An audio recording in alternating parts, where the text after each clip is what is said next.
And we're talking to Bettina Arndt, campaigner for men's rights and just for justice, fair justice and a fair go generally. Bettina, I've got on the screen now the story we're going to be talking about, which is this incredible book put together by John Stapleton. We'll play a little clip of your interview with him, which is now available online for people to go and watch on your channel. Tell us a little bit about the book, how it came about, and your interview with him. Yeah, John Stapleton is a journalist who was actually a news journalist on the Australian, overlapping with the time I was there. But he also was one of the founders of a really important community radio program called Dads on the Air that ran for, well, he was involved with it for about 10 years, talking about fathers and access, particularly fathers' access to children and the family court and so on. Let's just play this short that you put out for people to have a quick look at this. It's the 50th anniversary of the Family Law Act, and I'm talking today about efforts over the last half century to reform this hated institution. And I have with me a man called John Stapleton. In the book, you show up in the 1980s in a now long defunct publication called The Bulletin, and you got the front page, if I remember accurately, about the huge distress that the family court was causing to men, and there was some survey about how broken-hearted so many of the men were. Yeah, so I was just a general news reporter, so it came as a complete shock to me when I walked into this jurisdiction to realise just how utterly dysfunctional it was. I think I say in the book, I've never met a more dishonest group of people in all my life, and I've met a lot of people through some scoundrels. I've come across some scoundrels. As bad as the family court. That's exactly right. You just can't believe how bad it is. And the entire legal profession in Australia knows how bad it is. Yeah. The politicians all know because they've got their rooms all cluttered up with people in distress waving, big files trying to work through this impossible system. Yeah. It's just, it was meant to simplify when it got moulded into the federal court, but I hear it's 3 or 4 times as complex. We can go through some of that history, but I mean, essentially what also excites me is not just the family court and all of the attempts to reform that, but also the march of the feminists, the Marxist feminists through our institutions is all documented there, and how the role they played in taking over. We're talking about the family court plus the child support agency, the evil sister. The evil sister, exactly evil right. Sister. But unbelievable. They're utterly exposed in your book, what they did and how they did it, and how they took over these institutions to promote a system that was intent on destroying men. Because I'd spent 10 years on Dads on the Air, when we were just inundated with so many stories, so much. You mention this book to anyone, which I do, I just talking to anybody basically, and they go, "Oh, mate, you should hear my story. You could write a book about my case. Do you want to know it?" And I go, "I've heard enough, And I can't believe what he's done. He's pulled together, this whole history. It's actually the anniversary, the half-century anniversary of the establishment of the family court. And he's gone through all the attempts to reform this hated institution, where we've seen he's got, 10 pages listing all these attempts at reform, parliamentary inquiries and this inquiry and that inquiry, and all of them came to nothing. And as he says, one of the major issues that nothing ever changed was, of course, the feminists who were desperate to keep control in the hands of mothers and to use every means possible, particularly false allegations, to retain that power of mothers in the family court. And so there's just no political will. Despite all those inquiries, despite all the investigations, despite years of, it's always been a case of, we'll have another inquiry, we'll do it, but there's never any tangible reform of the Family Court of Australia. How do we stack up globally, Bettina? I know you're in touch with other people around the world working in this space. Is our family court the worst, as far as you know? Well, I mean, apart from the crazy places, the I was, worst in the civilized modern world.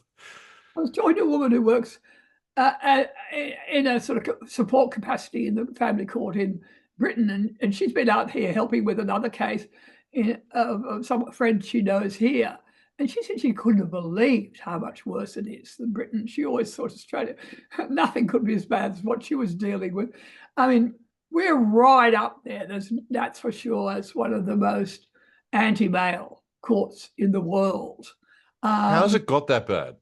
Oh, as I say, it's one of the great achievements of feminism that we actually did have reform for a while, and Australia had a reputation as one of the most enlightened courts, and that was in the John Howard era. He introduced significant. He tried to look at the question of whether he could impose rebuttable joint custody, and in the end, John Stapleton would say he wimped out because they didn't manage to do that. They compromised and introduced a shared parental responsibility, and the children had a right to both parents in their lives. All these really important shifts in thinking that actually led to a cultural revolution in the way ordinary parents approach divorce, with an assumption now that dads should remain part of children's lives, and a significant increase in the amount of contact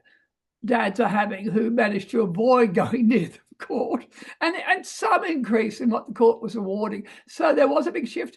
And then what John documents in glorious detail is how, as soon as Labor came back into power, they moved in and they set up all these new inquiries to say, we can't have this amount of shared care for dads because dads are dangerous and it puts children at risk. And ever since we had, Gillard, Rudd, Gillard, all our Labor governments have systematically wound back all the gains that were achieved under Howard. I mean, it's been a great tragedy. Yeah. And of course, nobody will touch it. Nobody in the media will touch it, right? No. I mean, it's a hot potato for mainstream media. I mean, they're not going to go near this stuff. You just look bad. Nobody, Sky News, even the big conservative media organisations don't go near it. The Australian doesn't go near it anymore.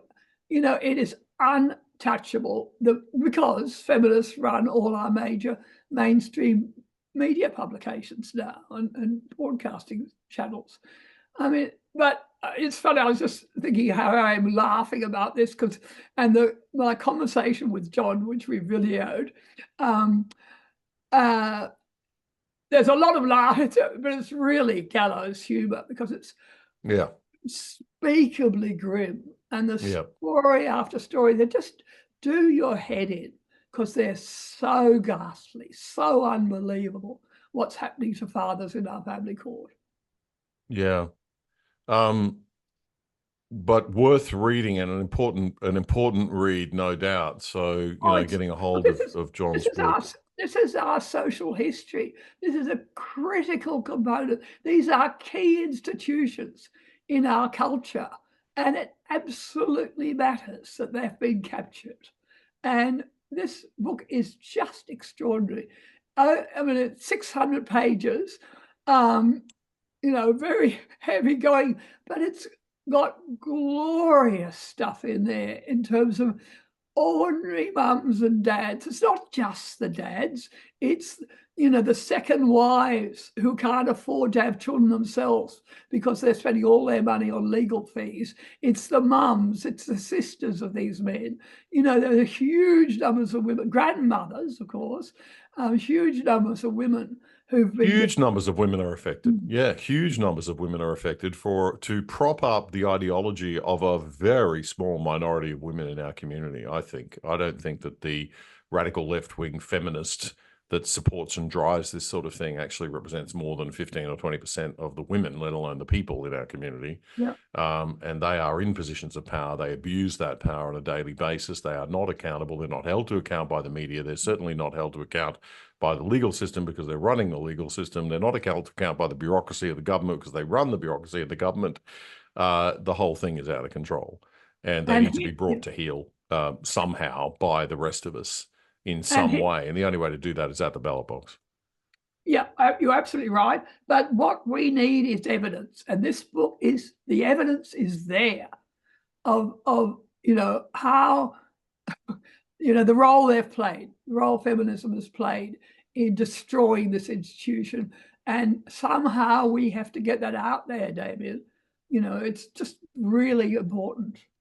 Can you give us an example? Is there one story from the book that sort of jumped out at you that stuck in your mind? So many, but of course, John talks about the evil sister of the family court, which is the child support agency. One man received 22 letters from the child support agency in one day, and he slit his wrists. What do you do with that sort of story?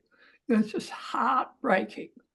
That child support agency is also utterly out of control and punitive, and believes the lies that women will tell, and never looks carefully enough at the evidence that men put forward. I mean, anyway, there were so many stories. Yeah, well, it's no wonder the gallows humor comes in, because I know you couldn't survive working in this space like you do. I don't know how you do it. You've been a champion of this for so many years against all resistance. So full credit to you, Bettina. I think we'll come back in a moment. We'll just take another quick break. We'll come back. I want to talk to you because the problem is that in the midst of this problem that we have with the family court, we've also got all this other stuff going on with these weird laws that are, now moving government into psychological space, right? In an Orwellian 1984 creepy kind of way. We've got these coercive control laws and all this pop psychology, unproven, unvalidated psychology theories of the academic left, which are driving now laws and public policy that will further victimize and be further open to gross abuse by radical feminism. So, Damian, I've got a lovely story for you about coercive control, which I'll tell you in a minute. The other side doesn't get more than $1 billion of taxpayers' money to bring you news from a centre-right perspective like the ABC does to bring you news from a left-wing perspective. In fact, we don't get a red cent from the government. We need voluntary donors and supporters like you to keep going and growing. And we hate asking for charity, so we've done a deal with what we think is the world's best VPN, virtual private network service. It'll keep you and your family truly safe without slowing down your internet speeds, and you can watch Netflix or other streaming services using your regular accounts with them as if you're viewing from any country in the world. And you can sign up for less than $3 a month and get a whopping 83% off the normal price. Just go to piavpn.com/otherside to sign up and get more info. That's piavpn.com/otherside.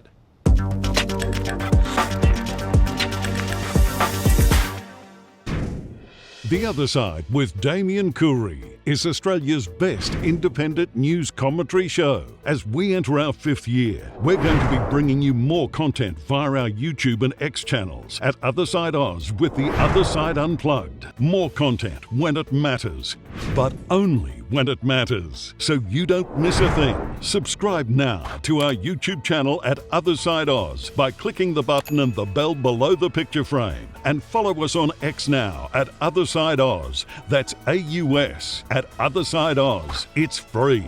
This is The Other Side. Stay in touch. Check out our independent website at othersidetv.com.au. You can sign up for free there too, or join the exclusive side and help support our show for less than $5 a month.